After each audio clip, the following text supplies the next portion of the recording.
Welcome to Tea Time. This afternoon we'll be talking to the Johnson African Business Society. We have the president, Yewande Salau, here with us. And we are collaborating in a number of events that they are organizing. And this time we are honored and privileged to have two young women entrepreneurs from Africa here in Cornell. So thank you very much, and I'll pass the mic to Yewande. Hi, I'm Yewande Salau. I'm happy to be here, and I'm really honored to have the opportunity to interview Nichole Bestman of Shipfare, a logistics solutions company based on the African continent, and also to have Christine Mbaye also here to talk about Liyanga, her hair beauty solutions that are sourced using African products. So I'm so happy to have them here. So can you both tell me a little bit more about yourself and your business? Sure, I'll kick it off. I'm Nichole, as Yewande said. I'm second year in MBA here at Johnson, and the idea of Shipfare is a peer-to-peer shipping platform that essentially connects independent travelers with their extra luggage space to textile and apparel producers based on the continent that produce fully and wholly they manufacture in Africa. And the idea simply emerged from two work experiences that I had working in Africa. So one, the whole reason why I moved to Liberia in the first place was to grow a nonprofit organization that focused on women and girls, but I quickly pivoted to doing marketing strategy in the seafood industry. And so I was really exposed to how some of the development objectives that we had in nonprofit could possibly be met in the private sector with the government's help. And so Shipfair was born out of trying to marry those two experiences. Amazing. So my name is Christine Muchemu, and I am one of the two co-founders of Liyanga. The other founder is my sister Nichole, who is based in Kenya. And so the idea of Liyanga and what it represents was born out of our experiences, our international experiences, because we lived abroad for several years during our formative years. And while abroad, we often struggled with finding hair products that were suited to our hair types. So we, out of desperation, said formulating our own products, and then pretty soon we realized that it was making big changes to our own hairs, and so we thought that this was something that we should provide to the market. And actually, most beauty products out there are formulated for a hair type that is not necessarily afro-textured, and because of that, we believe that because we started off by analyzing our own hairs, that this is truly an afro-textured product. Amazing. I can't wait to try my own. Yeah. So my next question for you is what's been your biggest challenge of operating your business? I would say the biggest challenge is finding, I would say the labor market in Africa. I think that's been my biggest. So currently we're running pilot tests and in various markets. So initially we thought we would start in the ECOWAS nations in West Africa. But then based on just some contacts we had on the market or in Africa, we thought that both South Africa and Kenya made sense. But sourcing both someone to act as an agent for you in Africa is incredibly difficult. And it's not that there isn't talent, there's lots of talent, but it's who do you trust, you being a continent away. So I think for me, that has been my biggest challenge thus far. And so on the flip side, when you do find really great people, you treat them well and you hold on to them because they make the difference in you being able to operate efficiently while you're out. And what about for you? I would say it will be getting traction and selling the product, because with the economic situation, at least in Kenya, people don't have that higher buying power. So people may like the product, but then because they're constrained with cash, they prioritize maybe their staples over buying a beauty product. So because of that, then it's harder to grow the business.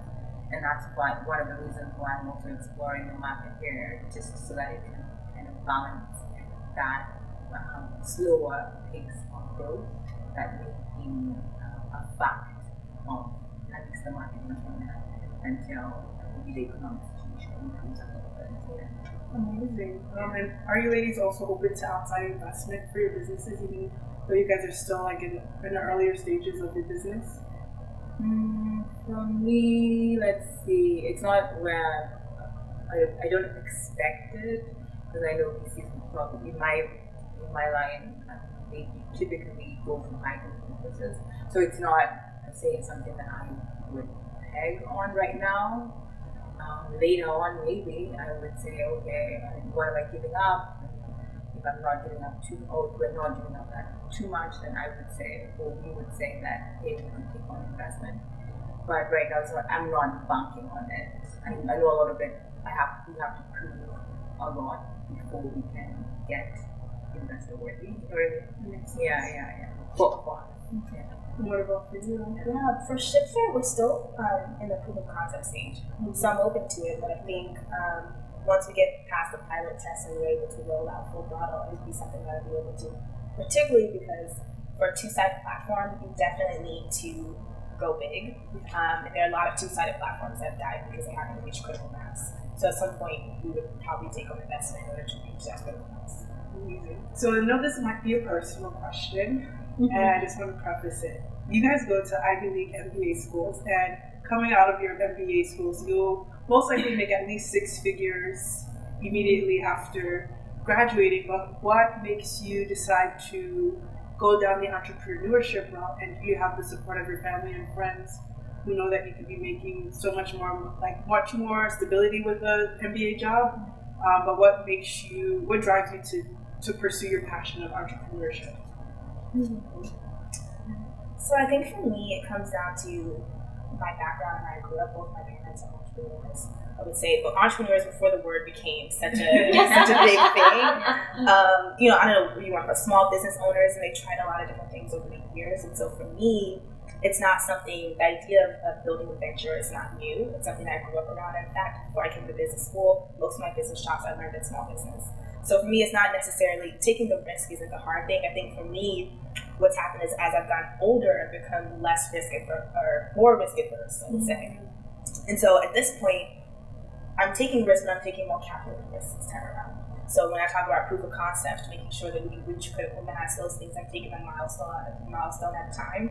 I think it's important that in entrepreneurship, people realize no one wants to be the starving entrepreneur. That's not the goal. And so the way I'm approaching it, I'm taking it milestone by milestone, and then deciding from there what makes sense as far as pursuing or taking the business in a certain direction. Makes sense. And I definitely have the support of my family. That's one thing I'm really happy about.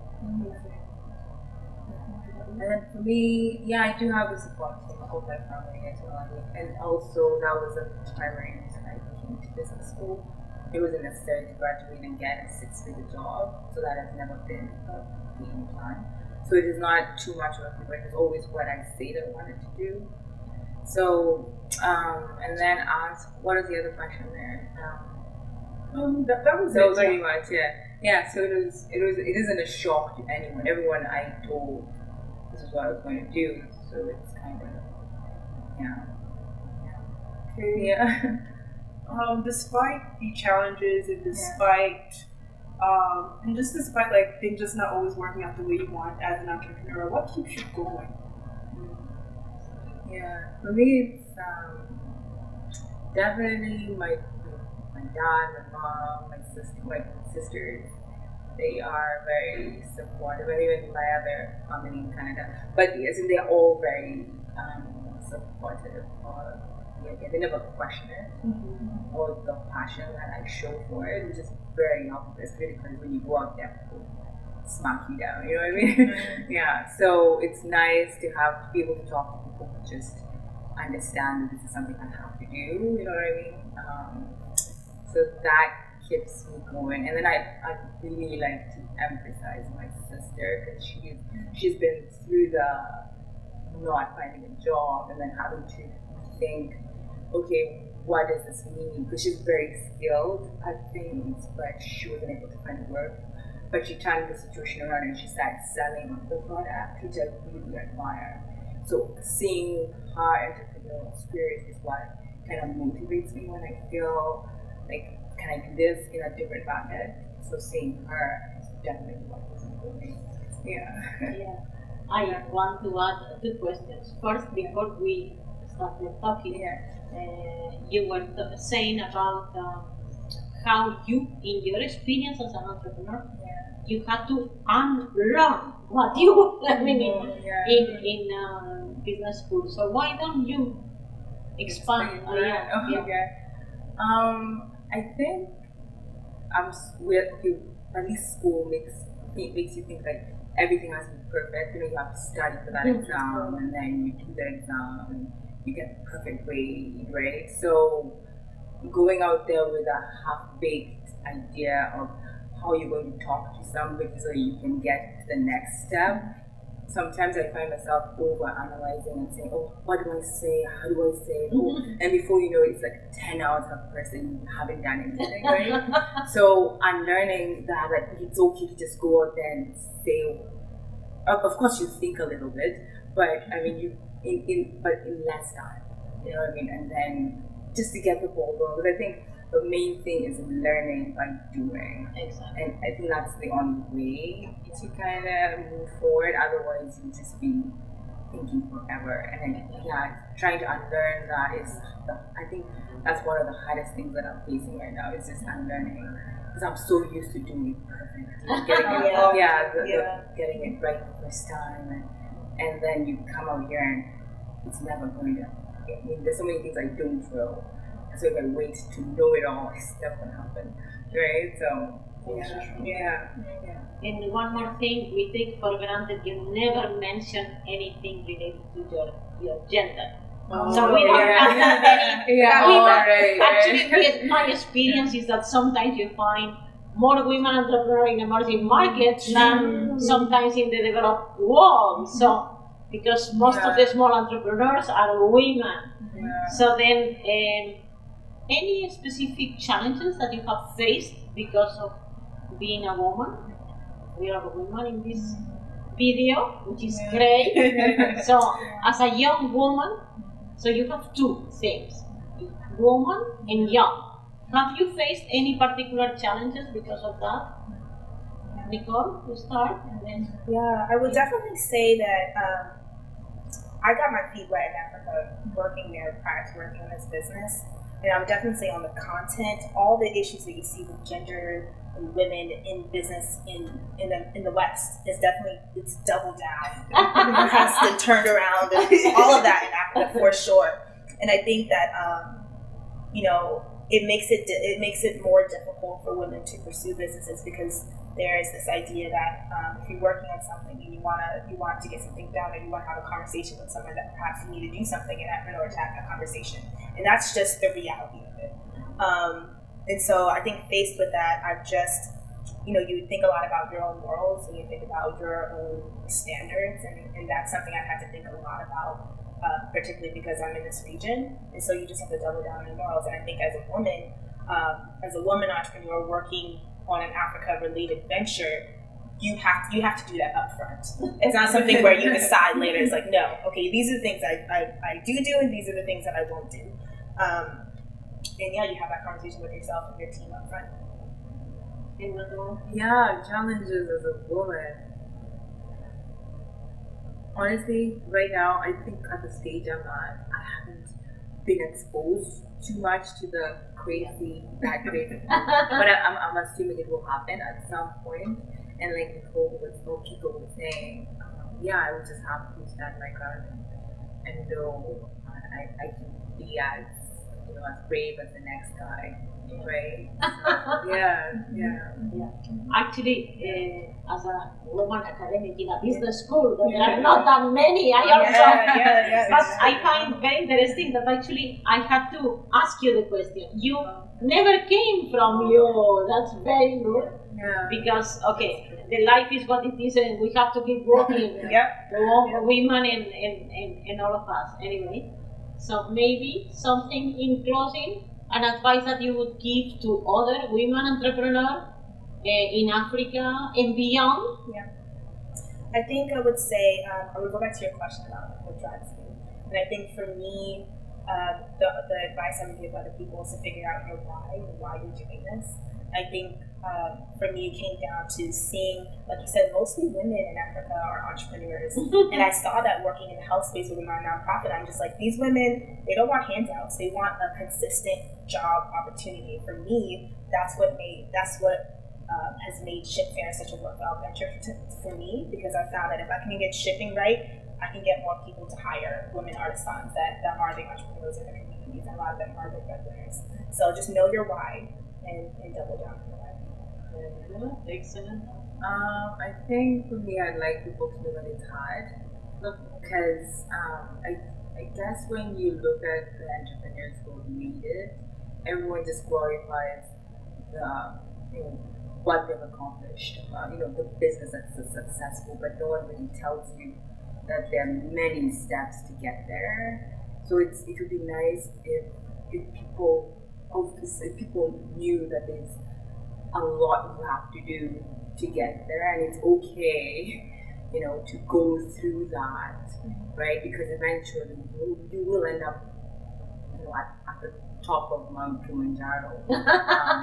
But you have to realize that it's hard, and it was never easy, even for the people who made it finished. You want some closing comments? I just words have touched you. I just want to say thank you guys so much for doing what you're doing. For me, who is here in this MBA program, you guys inspire me because going down your own path. Congratulations. Excellent initiative, Yewande, and congratulations on being so brave, so hardworking, and so no frills. You go for it. Thank you.